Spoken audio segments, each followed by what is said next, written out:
Hey friends, are you struggling with your wigs slipping off of your head and you're using a wig grip and that's still happening? Try this. Take some hairspray. I personally like to use the Ebon Wonder Lace Bond. I have a review on YouTube on this stuff.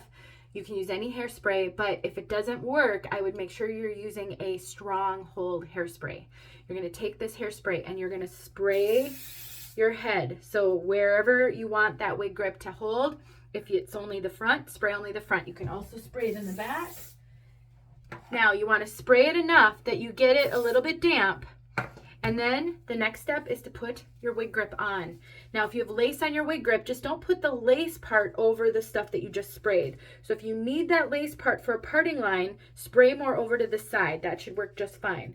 But you put your wig grip on, and now you can put your wig on. This where I sprayed is going to dry, and it's going to hold my wig grip on. And the wig grip is going to hold my wig on. And I am going to be good to go all day long. This is not going to slip. It's not going to move.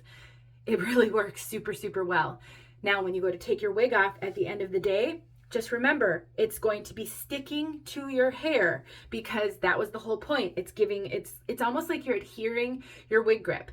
Now, it shouldn't be super, super stuck to the point where you can't get it off, but just make sure that you're careful when you go to pull this off because it's probably going to be sticking to your hair. Now, that barely dried at all and it's already sticking. If it's too stuck, just take a little water on a washcloth, put it on there, loosen up that adhesive, then you should be able to get it off. Try it. Let me know if it works for you. But remember, if it doesn't work the first time, try two things. Either try using a little bit more, maybe you didn't use enough, or try using a different spray. Maybe the one you have doesn't have quite enough hold. Hope it works.